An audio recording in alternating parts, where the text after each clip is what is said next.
following program is a presentation of the Waupaca Historical Society. Thank you very much all for coming out on a kind of blustery day. I really appreciate having you here. I have lots to say, so brace yourselves, I guess. I'll start with saying thank you, a big thank you to Tracy Barrett for inviting me to come to speak with you today. I love spreading the news of Wisconsin art because it is a wonderful story. I wanted to start by, well, Tracy started with announcements. I have a few as well, but I wanted to first introduce myself as an independent art curator. I have been an independent curator for 10 years, and prior to that I was at the Haggerty Museum of Art at Marquette University. And being an independent curator means that you take on curatorial projects, which is exhibitions, which have accompanying publications sometimes, but not always. And then you also take on projects such as co-producing a book on Wisconsin art. And this is a project that was really spearheaded, or the brainchild of Mel Hepburn, who directed a bank in Cedarburg. And he connected with Tom Lidke, who's the former director of the Museum of Wisconsin Art. Mel and the Greater Foundation, through his bank, Ozaki Bank, supplied the seed money for us to work on the project for a couple of years. The project itself was a 5-year project, though I was not privy to the very last numbers with regard to the budget. It is probably, or was probably, a $500,000 project in total, if you add up the printing costs and the research and advertising, image rights, all of that. So it's a very substantial project. And it is basically on the heels of the last book that was published on Wisconsin art actually was by Porter Butts, and that was published in 1936. So there was a lot missing from that. But I'm getting ahead of myself because I'm anxious. So first of all, I'll just introduce you to an artist, Wisconsin artist named Aaron Borod. He was the second artist in residence of the University of Wisconsin system. And the first artist was Stuart Curry. This was basically part of the Wisconsin idea, which was initiated at the university, and the idea was that education shouldn't be limited to the university borders, but really the state's borders. And so it was a huge initiative to bring art and art education to rural communities across the state. And so Aaron Borod was basically that artist representative, and he was often looking at rural art and during rural art and exhibiting rural art in smaller exhibitions around, and then promoting the arts across the state. And this was very important, as was the radio program which taught kids about art through the radio waves. First I'll share with you, how do I advance this? Just hit the space bar. There we go. No. Oh. Oh, here we go. Sorry, I didn't hit it hard enough.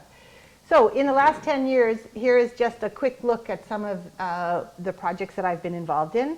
The beauty of being an independent curator is that you can decide the projects rather than it being dictated from a museum or from a museum director. The most recent one was called Rediscovering Ruth Grotenrath, All Things Belong to This Earth. And this is an exhibition that is at a private museum in Milwaukee called the Warehouse Art Museum. And Ruth Grotenrath is an artist that is featured in the book.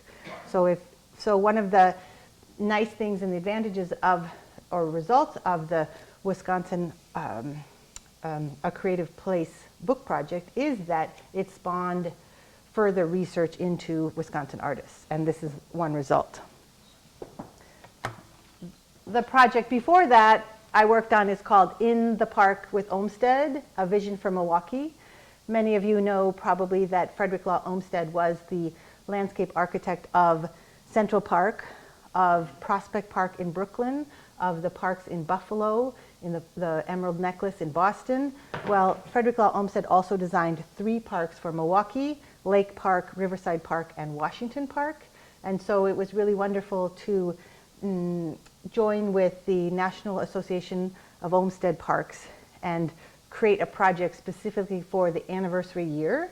Olmsted was born in 1822, so 2022 was the 200th anniversary of his birth.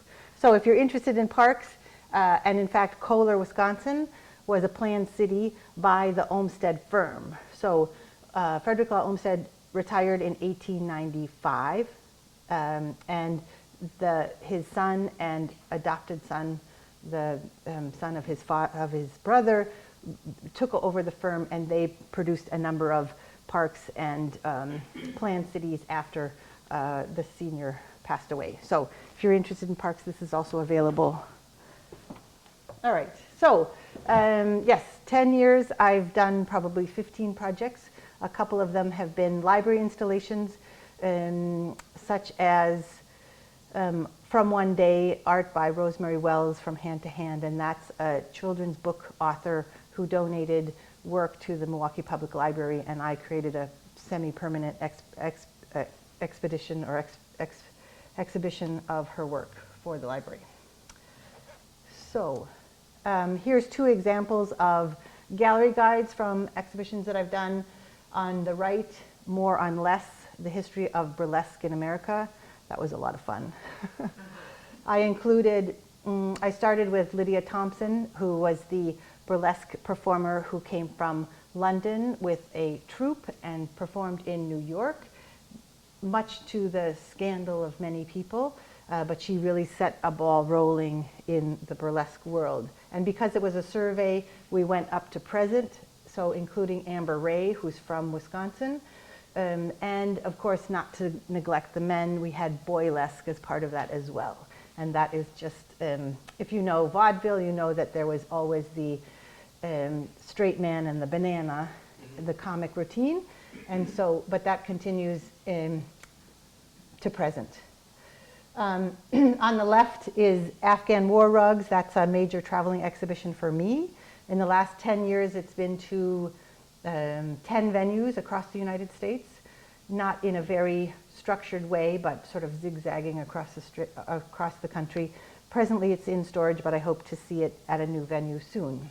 So, and then Wisconsin? It was in Wisconsin. It was in Green Bay. Okay. It was also in Milwaukee. And I'd be happy to travel it to another university or museum as well. But yes. And then an exhibition near and dear to my heart is one called Nevertheless She Persisted, Modern and Contemporary Prints by Women Artists. And I quote the reference to the source. It's an expression adopted by the feminist movement in the United States, became popular in 2017 after the US Senate voted to silence Senator Elizabeth Warren's objections to confirmation of Senator Jeff Sessions as US Attorney General. Senate Majority Leader Mitch McConnell made this remark in defense of the silencing during the comments following the vote. So that's from Wikipedia, but that's where the expression "nevertheless she persisted" comes from. So it's a great little exhibition that really looks at it looks at women artists, but how I wrote an essay about how they've struggled more than male artists in order to get traction within the art world. And that's in exhibitions, in publications, in press, in all forms. So I mentioned already in the park with Olmsted, A Vision from Milwaukee. As I said, this was somewhat co-sponsored by the National Association for Olmsted Parks. And it was just a great celebration that took place all across the country. There were events in Kohler, there were events in New York, there were events in California, because he was out in California as well. So that was a very timely exhibition as well. So, and now a little bit to the making of A Creative Place, the history of Wisconsin art. I think I lost the art there.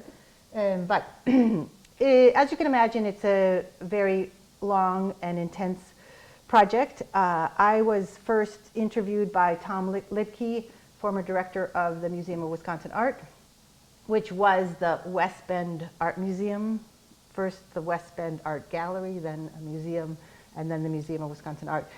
He retired early from the Museum of Wisconsin Art and wanted to still be involved in the arts. He connected with the Cedarburg Art Museum. The Cedarburg Art Museum has only been in existence now for, well, since 2013, so 10 years. Back some years ago, it was fewer years. But that is where the money came through for the project. They were the fiscal receiver of all the donations to the project. Any questions? Feel free to let me know at this point. So the two of us were working away on it. We decided from the get-go that the book would start with the First Nations, and it would be an inclusive book. Porter Butt's book, which I referenced from 1936, didn't include Native Americans. It didn't include any craft. It included very few women. I mean, it was a very sort of white male book, if you will. And so our objective and goal with this book was to make it much, much more inclusive, more accurate, more representative of all of the creative contributions that define our state. Now, the fact that it's Wisconsin is somewhat arbitrary, but there is a major book on art in California. That's 450 years of art in California, and that was one of our models, but I could see in the future more states taking the time to invest in a publication on the arts within the state. And actually I had one of the readers, one of my colleagues, curator friends, was a reader, and she has been largely based in New York City and worked for the Museum of Art and Design, and she was very struck by the connections that she had missed from the Midwest that inform art on the coasts. So there's a lot more intermingling of what's happening across the country than sometimes we suppose. So yes. And of course, with a project like this, it was Tom and I working on the research. We pulled in Ernie Bozart, who wrote the chapter on Native American art, because we started, it's basically chronological from the beginning, which is 1,300 years ago, to the year 2000.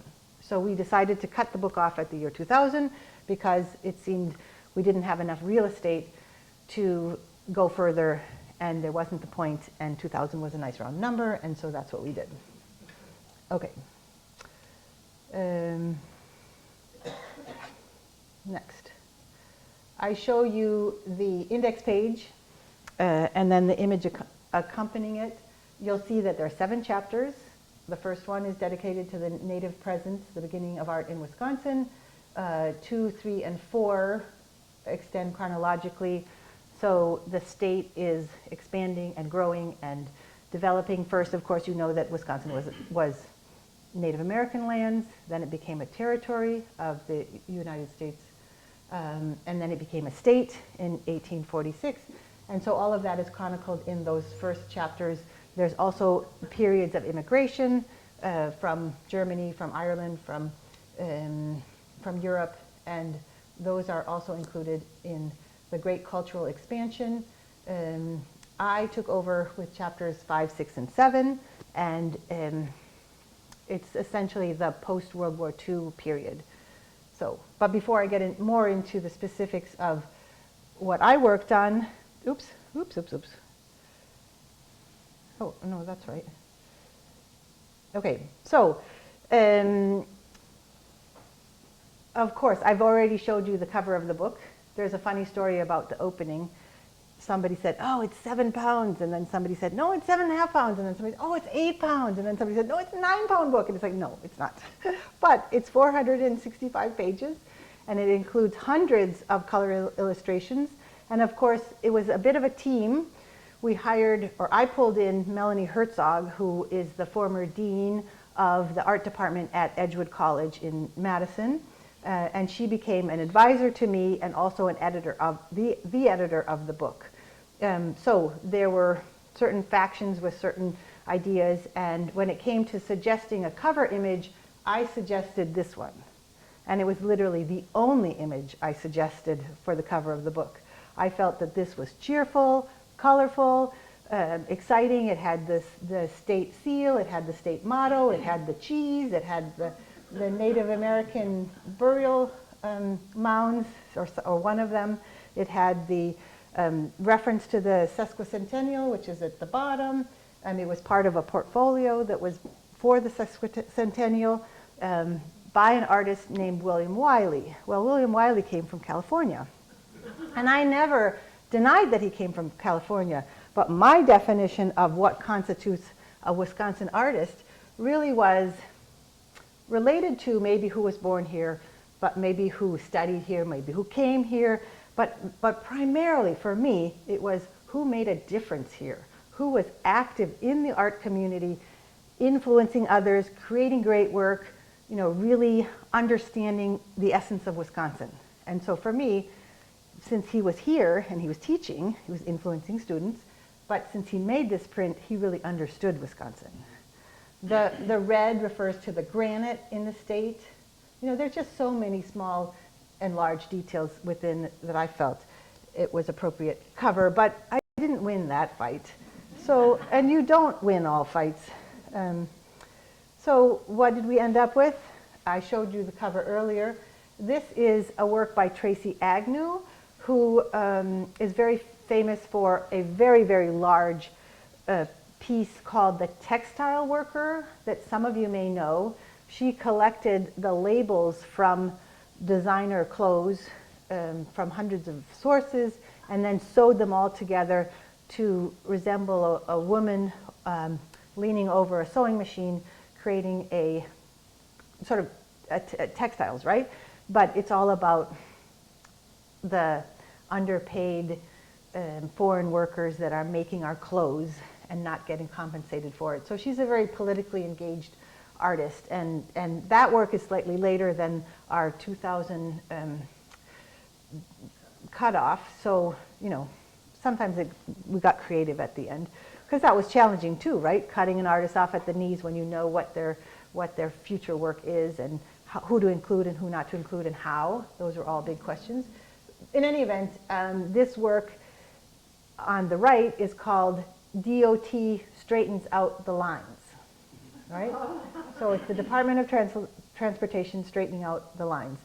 And what I love about this work and why this was my second choice for the cover of the novel, of the book, was that it's got nature, and then it's got the arrival of humanity or mankind, and then the imposition of, or the idea of progress, right, in that grid, and then a kind of perhaps not a great sensitivity to nature as well. So there's that conflict, but it's certainly a reference to place, right? Some of the proposals for the cover of the book were portraits, and I said, no, I don't think we need a portrait on the cover.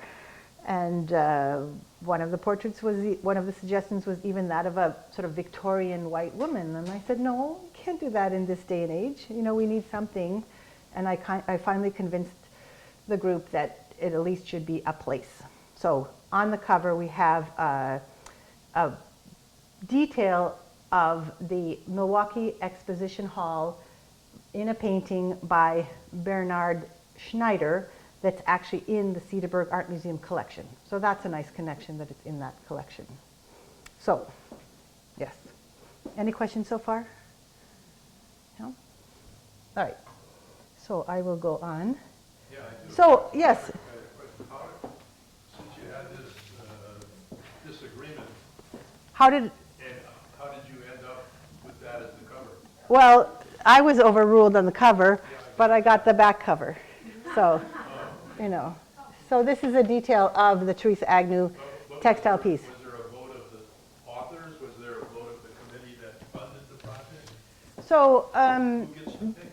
It was the authors, it was the representative from the museum, and it was the designer. And I didn't personally feel that the designer should have been in on that conversation, but she was, because she was designing the covers based on the material that she was being sent. So, but it was a vote, essentially, a tacit vote, or a little vote. All right, so the other thing I want to say about this book is that Tom and I wrote up a proposal, which we submitted to the Cedarburg Art Museum for approval. And for us, you know, the sky was the limit. There was no end to what we wanted to do. And so we proposed discussing the art in Wisconsin, the artists, the art schools, the art colonies, the colleges and universities, the art programs, the museums, the important galleries. So we wanted it to be not just a book about the artists, but how they fit in with society. So how things were connected socially and politically, you know, what decisions were made and how. So for example, the post-World War II moment is really, really, really defined in Wisconsin, but across the country as well, by the GI Bill. And the GI Bill is what provided money and opportunity for GIs, mostly white GIs, males, to attend schools to study. And a portion of those GIs studied art, right? And they were older, so they influenced the whole campus and art schools. And there was a shift that took place at that time from teacher professors to artist professors, if you follow me. And so there were these important shifts that were happening that we wanted to ground the artists and their creative activities into what was happening politically. And one of the things I did, and I worked very hard at doing, was to start each chapter with a broad scope of what was happening nationally, and then fit what was happening in Wisconsin underneath or within the context of what was happening nationally. So we weren't just getting a book celebrating Wisconsin art that's independent of what's happening across the country. Because Wisconsin art is connected to US art history for sure, right? And there are times in Wisconsin's history when Wisconsin, Madison, Milwaukee, other places, other artists were really producing amazing work and really at the forefront of what was happening in the country. And there's some major artists here that we'll now look at. And there was also some surprises, and I bring up Eugene von Bruchenheim first, because in producing a book like this, there's always questions that come up that have to be dealt with. One of the questions which had to do with this art in particular was that he died in '83, but his work was not discovered until after his death. So do you discuss the artist when he produced the work or when he was discovered? And we ultimately decided to discuss his work when he was creating it as part of the historical flow, rather than, and then also including the discovery of his work and how that impacted Wisconsin and how he has since become a major, expensive, visionary, self-taught artist. And Bruchenheim was a very interesting character. His birthday connected to Halley's Comet, and he really felt he was sort of, well, he came from there was some religiosity in the family too, and he just felt that he was very divinely inspired and sort of meant to be important and artistic, and but he and his wife Marie, who was his muse, you can see her on the upper left, they basically lived in poverty. He was a baker, and I don't believe that she worked, and he just scrapped together. He dug clay from the local park. He used her hair to make paintbrushes. He used sort of knives palette knives to create his paintings. He boiled down, well, after dinner, after turkey or chicken, they would boil down the bones and he would use those as materials. So on the lower left, you can see some of his little bone thrones. So very fascinating artist. It was very impactful after his work was discovered. So in producing this book, we also, I'm jumping around a little bit, but we also decided to address all visual arts mediums. So painting, drawing, photography, woodworking, glass, fiber, metalworks, video, installation, did I say photography? I mean, multimedia. And so, and as you can imagine, certainly the evidence of art from the earliest period is minimal, right? Because much of that has been lost or didn't survive, and so there's less to deal with in the first chapter, and then there's more in the second and third chapter. But it's an exponential growth in terms of the number of artists, the mediums, the styles, the expression adopted by Wisconsin, about creative people in Wisconsin. So I think my task was, even though I didn't cover as many years, I think it was the bulwark of the book. But that's my thought. And just a few more examples of Eugene von Bruchenheim's work. I said he was digging for clay in the backyard and elsewhere, and just being super creative in a variety of mediums. And this is a person that, if you asked him why he was an artist, he would say, I can't not be an artist. I mean, he was just driven to do that. And that was the case with a lot of different artists in the book. Next, I'm going to just reference some of the research. I created a very large monographic bibliography, and that means a alphabetical bibliography of the artists. Each artist was given or we tried to include 3 to 5 major sources or sources about the artist in this monographic bibliography. It was one of the things that was cut before the book was published, which I think is an absolute shame. But there's costs and there were deadlines, and the museum absolutely wanted it, finished before Christmas, etc.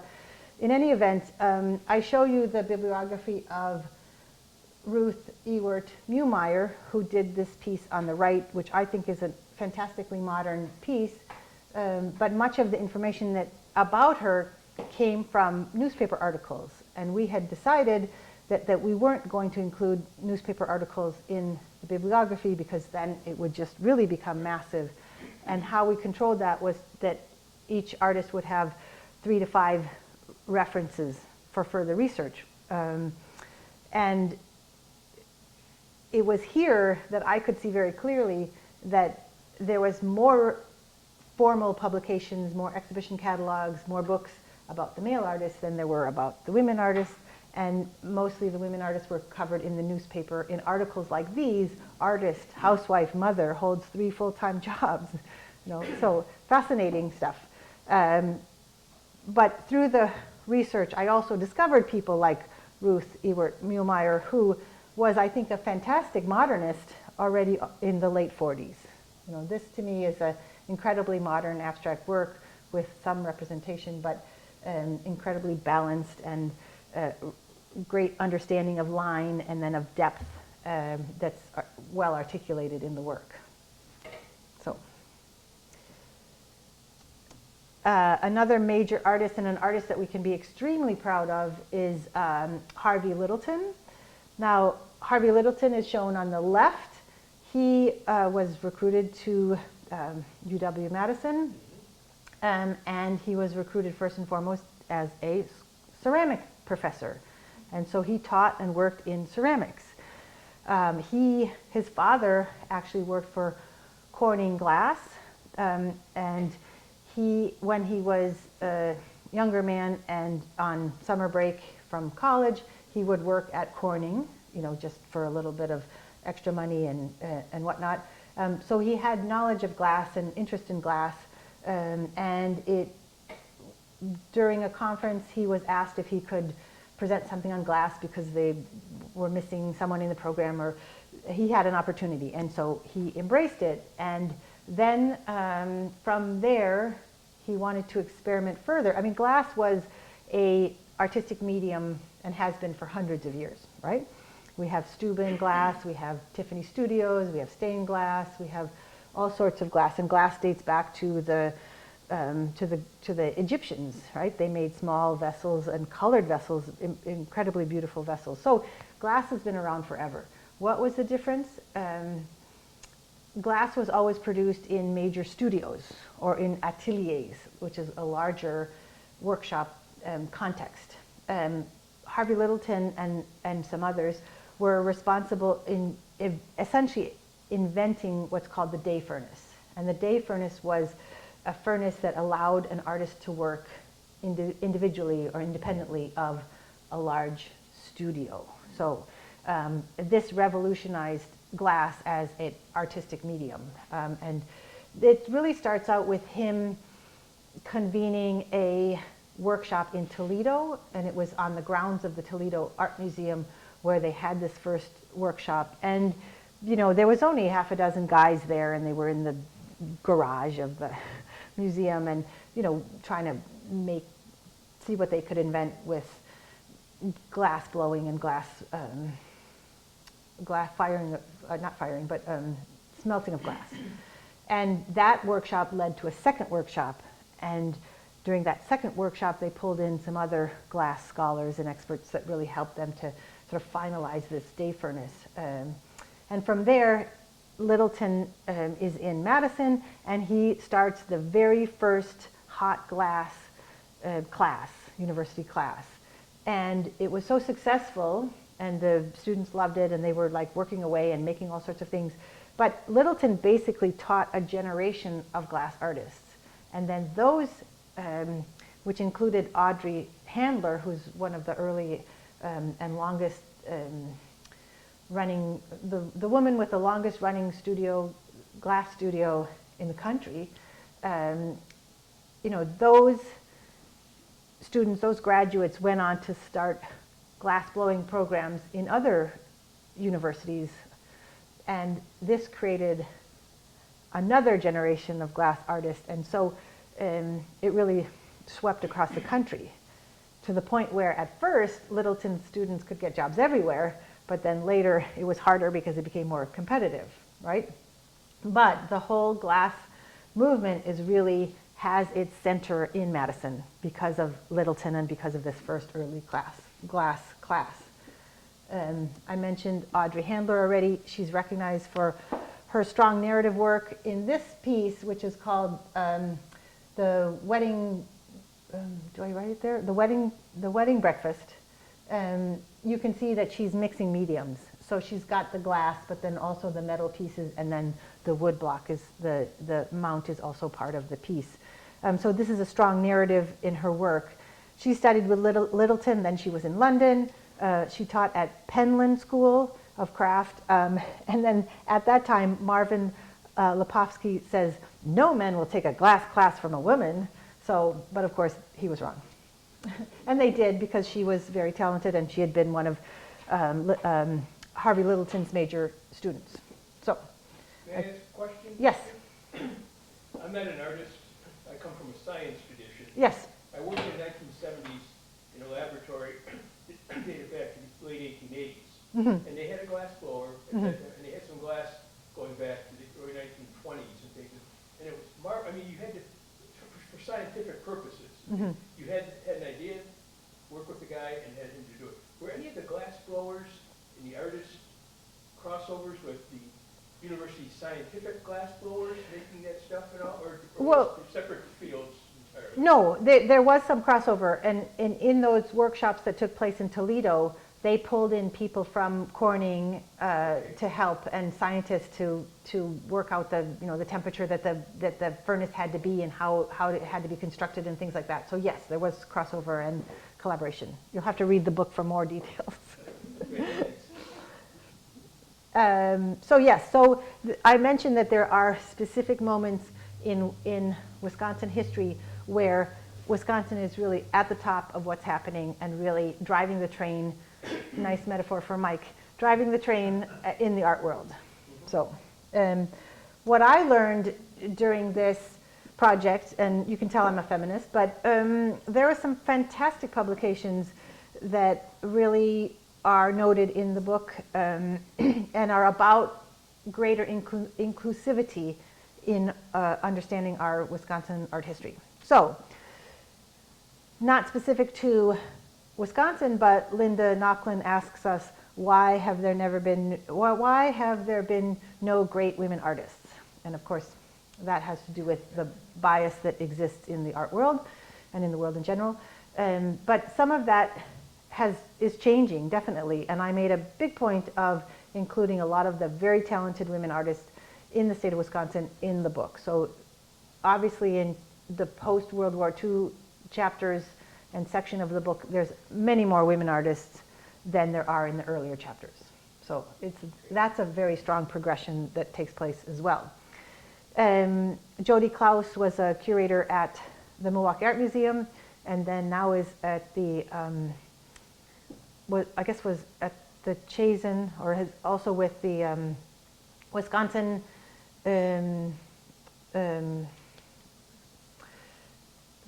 the Overture Center, the museum there. Anyway, she wrote an important book on metalsmithing. Metalsmithing was also in the avant-garde in Madison in the period when Fred Fenster was there. After the UW system did an incredible job of identifying artistic talent across the country and pulling them into the state. So Fred Fenster was professor at UW-Madison, and he pulled in Eleanor Motti. She was 26 at the time, becomes a professor. She was known for electroplating work that she was doing. So there again, combining the science and the chemistry of etching glass into and cutting metal into her artistic practice.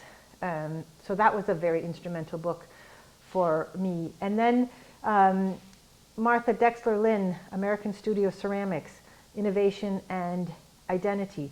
There's essentially two tracks that ceramics takes in post-World War II, and that one is the sort of more traditional, high-quality, functional ceramic ware, and another is a very dynamic use of clay to create sculpture, to create sort of monumental pieces that is very far from functional ceramics, if you will. So if I were to talk about some of the major trends in the book, at least for me and the research that I did, the marriage of fine art, if you will, and craft is very, very profound. So some craft artists break into museums, and some artists adopt and pull a lot from craft, right? And some of like a lot of the fiber that you see, some of it is by male artists, but a lot of it is by female artists, and they're oftentimes drawing from a tradition that they were taught as young women, right? And I'll mention that again in a little bit. So there is this super interesting dynamic conversation between craft again and the arts. And craft becomes, in some cases, museum quality, and museum quality artists are pulling from craft, as I just said. Then the fourth publication here, Jo Ortel, she's actually at Beloit College, or Beloit University now, and she wrote about Truman Lowe, who was a Native American professor and artist who was constantly referencing his Native American heritage in the creation of his work. So you can see in this, the cover of Ortel's book, that he's essentially representing a waterfall or water flowing, but in using slats of wood. So he's taking natural materials, he's really infusing them with a Native American sensibility. And he does fantastic work. So it was wonderful to discover his work, but unfortunately I didn't have a chance to meet him because he died in the process of working on the book. So back to metalsmithing for just a moment. I was talking about the connections. So Fred Fenster is the one that recruited Harvey Littleton, right? So Fred Fenster was the perhaps chair of the department at the time. He pulls in Harvey Littleton. Harvey Littleton goes from ceramic artist to glass artist, opens up the whole creates a glass revolution across the United States. Fred Fenster goes from a metalsmith working primarily in pewter in a kind of modern Scandinavian rustic direction to one where he's more streamlined, more mid-century modern perhaps, but you can see that progression in a lot of the work too. We can also talk about in the book some of the anti-art, let's say. Fred Waupaca was precisely that anti-artist. He was part of this metalsmithing program also, and you know, the direction was always to use pewter or silver or things like that, and he took some work to New York, and the New York galleries and museums basically said, use gold or forget it. And that's when he vowed to make jewelry from material that had no value. So what is he doing in these two examples? He's oftentimes making historical references, but he's also being playful, right? In the left-hand side, he's got Superman, Dick Tracy, and then Little Orphan Annie, and just sort of comic things, and maybe metal scraps to create this pendant.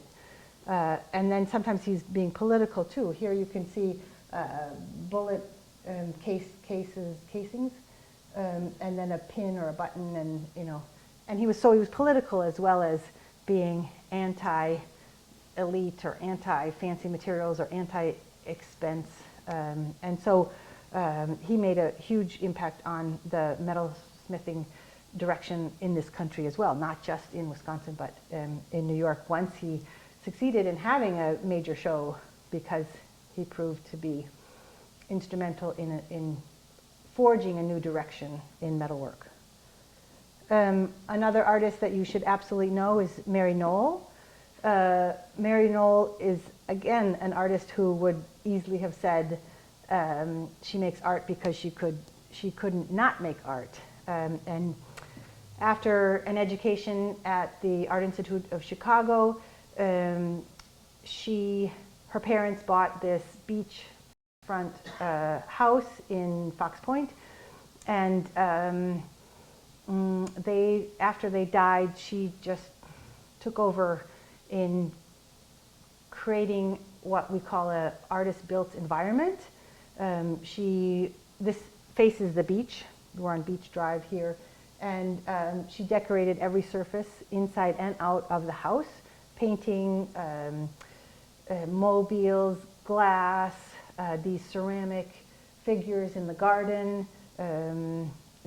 She was also working in metals, and a very an artistic giant, I would say, or one of Wisconsin's most creative women artists for sure.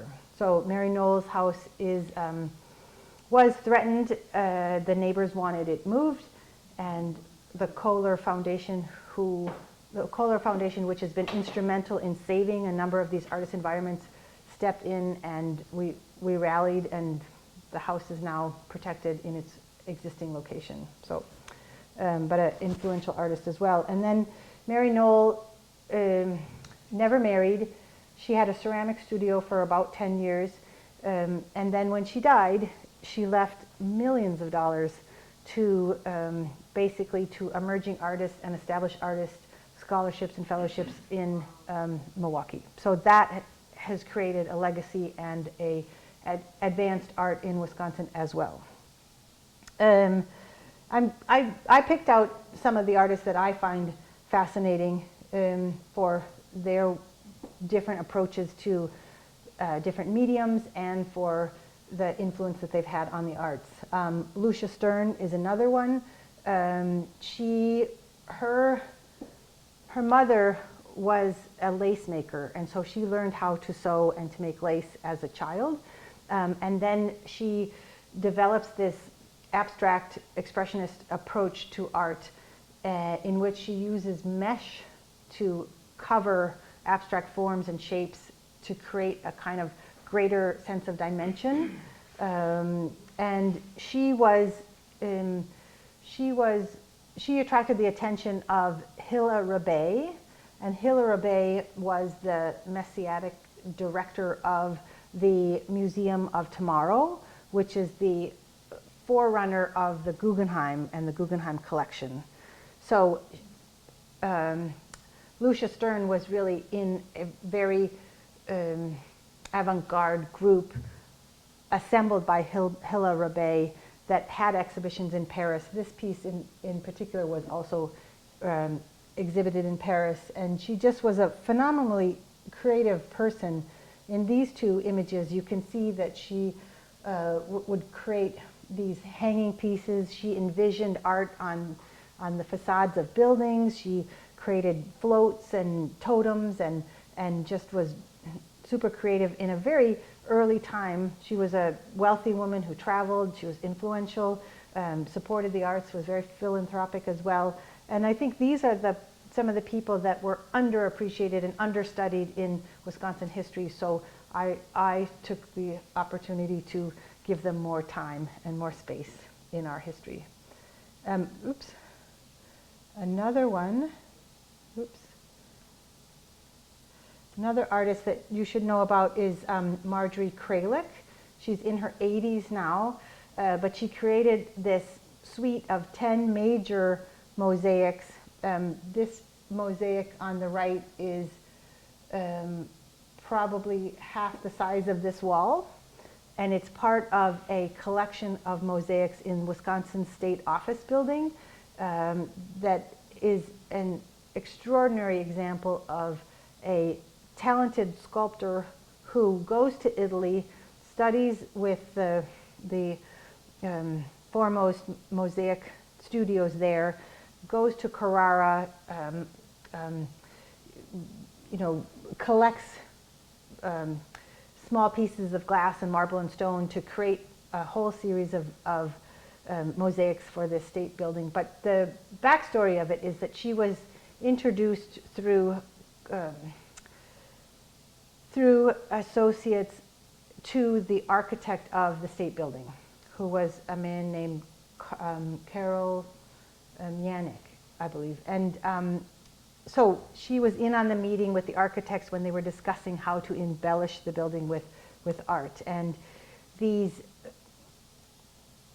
developers said, like, oh, we should have a celebration of industry in Wisconsin, and we can have shipbuilding, and we can have farming, and we can have tanning, and we can have beer and whatever. And she said at the end of the meeting, I have no interest in that. I'd like to celebrate Wisconsin, the natural environment, the different ecosystems, and what will last, because industries will come and go. And they were like, oh, okay. And anyway, so they hired her to do the work.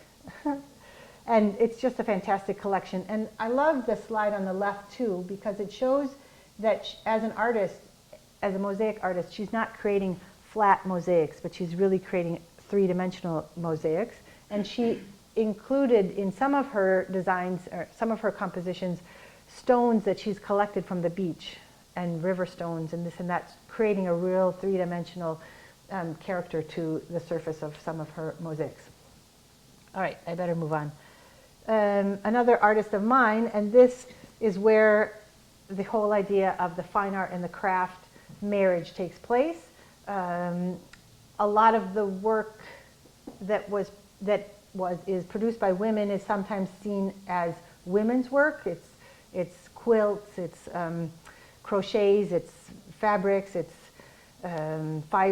fibers, but there is this moment in the history of art in the United States where craft and art really have this maybe this fist fight, but this conversation and this marriage that comes out of it. And artists like Mary Barrow was originally working in craft, very brightly colored muslin strips that were then quilted together. But then she started moving into much smaller scale embroidering and sewing and in creating incredible works of art.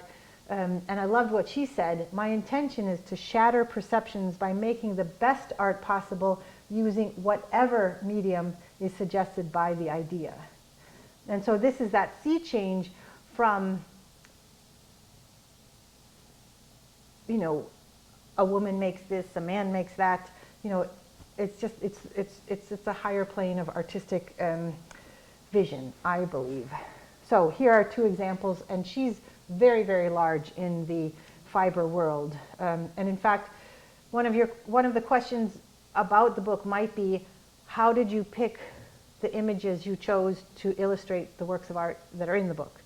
And to that, I will say, I was looking for transitional works of art. I was looking for controversial works of art. I was looking for prize-winning works of art. I was looking for, you know, works of art that captured attention or previously published or won in prizes in juried exhibitions, etc. So works of art that were pivotal in the artist's career. The work on the right is also works of art that were favored by the artist. The work of art on the right is somewhat of a self-portrait of Mary Barrow, by Mary Barrow. It's about this big, so it's not a large work of art, and it was sold to a collector named Mary Chemnitz. And at a certain point, Mary Barrow said to Mary Chemnitz, I would like that work of art back. And when I heard that story, I said, okay, that's the one I want to illustrate, because that's the artist's favorite work of art. So, another really great artist is Alfred Rosenblatt. You thought I was just going to talk about men, or just about women, but no. Adolf Rosenblatt is an artist that worked primarily in bronze and was making figures and shapes and forms from using the lost wax method and creating things in bronze. But then after he moved to Milwaukee and was teaching and raising children, 2 boys, and they were playing with clay, he said, oh, maybe clay is something that I could work in. It would be easier, it'd be less expensive, it would be, possible to make something dynamic in clay. So he's working in clay and really creating adopting a new approach to clay and what can be produced with clay. So this is a very famous piece of his that represents the seating at the Oriental Theater. And so it actually represents specific people in the art world. So this is also about trying to illustrate and discuss and explain and define the art scene that's going on in our various cities. And then, metalsmithing was also a major art form. Mary Tingley was one of the early women working in metals, and you can see that both in her work and that of Richard Lippold, there's a very distinct move away from the brawny, I-beam, heavy metal sculptures towards art and metalwork that's more ephemeral, right? The Richard Lippold is made with gold wire, and it actually hangs from a hook and then actually moves ever so slightly with the breeze, if there's breeze or wind or anything. And so it's become ephemeral. It's become about the space that's between the material that defines the art, if that makes sense.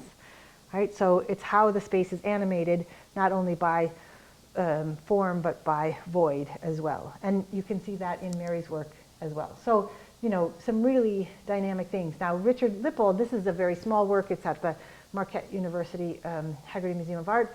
And he went on to make monumental pieces that are the interiors of hotels and in a lot of work in New York and this and that. But I wanted to showcase what was in in Wisconsin collections as well, so we can celebrate what was done here and is here.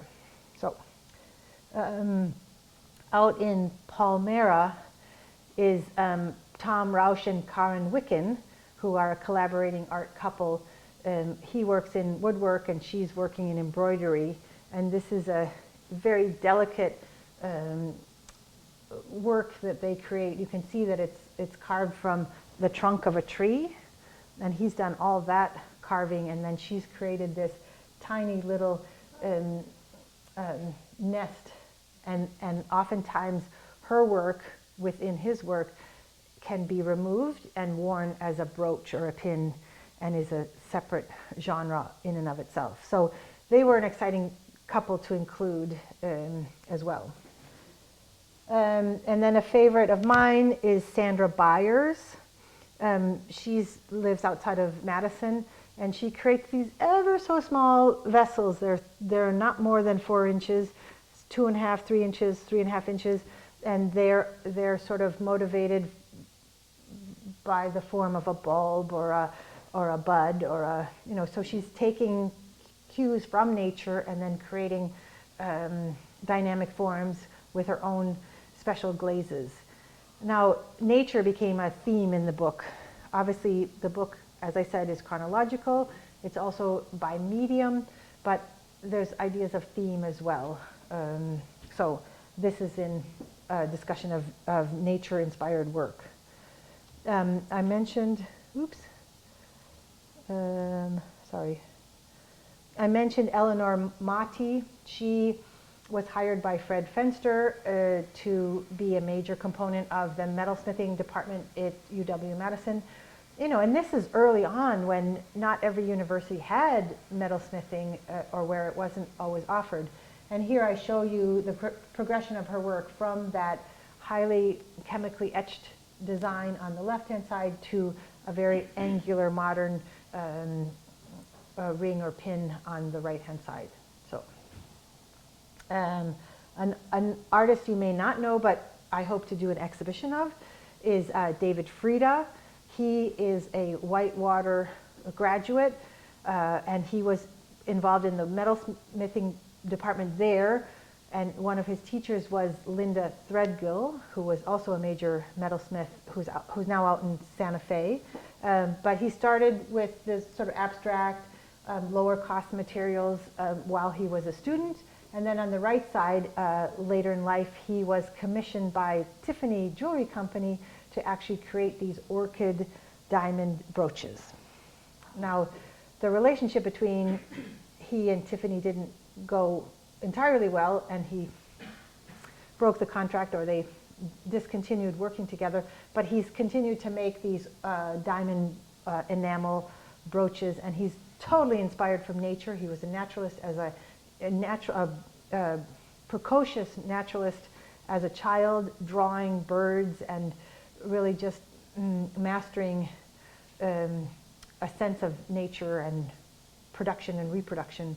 And so that's an artist that I think has a strong connection to Wisconsin, which I'd like to explore and celebrate here, even though he lives in California. But I'll hope to make that happen. And hopefully at the Payne Museum, but we'll see.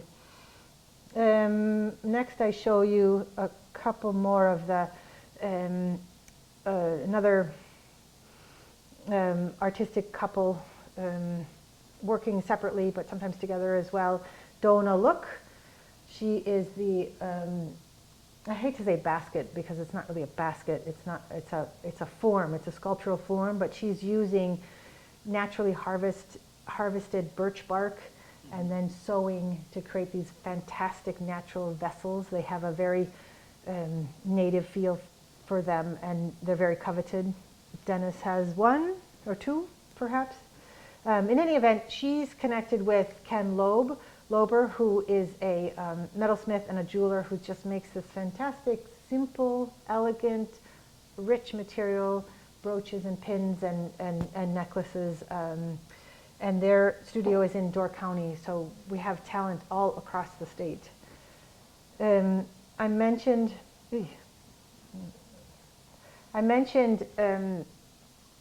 fabrics and textiles, fibers. 1968 was a pretty pivotal year. There was a major exhibition across the country that was supported in large part by Johnson, Johnson Sr. He sponsored, financed an exhibition called Objects USA, and this was when the marriage of art and craft and a-traditional mediums became more mainstream.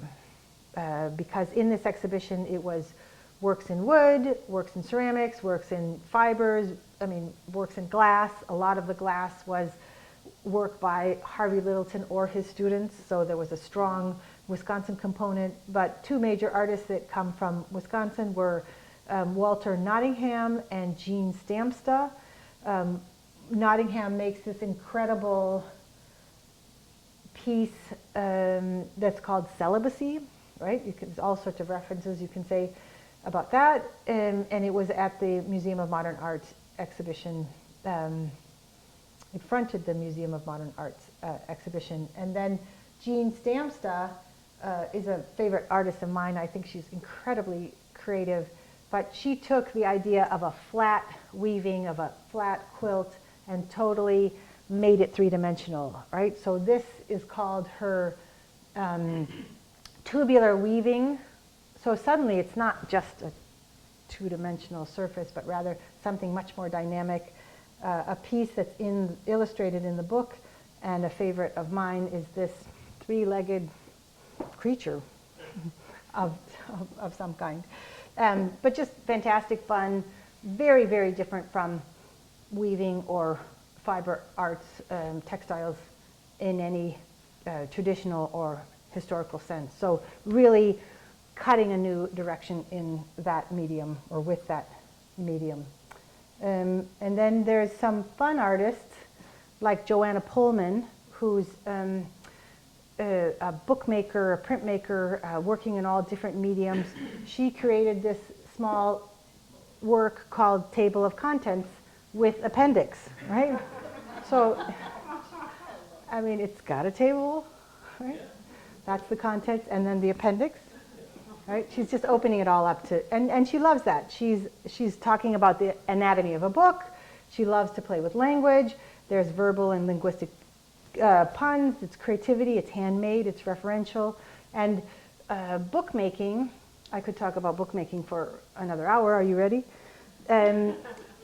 So major professor again in Madison was Walter Hamady, and Walter Hamady taught classes in the book arts, and he basically inspired the small book art press revolution that sort of stems out of Wisconsin, but was also taking place other places as well. And it's the idea of thinking of a book as a work of art and then being super creative about it, because this is essentially a handmade artist book, right? So, but Walter Hamady is really the one that was behind the education of many students like Joanna Pullman. Next, I share with you work by Anne Kingsbury, part Native American. Anne Kingsbury is the co-founder of Woodland Patterns, which is a small-run poet book enterprise again in Milwaukee. Who wasn't an artist initially, studied art, but was sidelined early in her career, but started writing in a journal like everything she did and how long it took, and that became her illustrated diaries.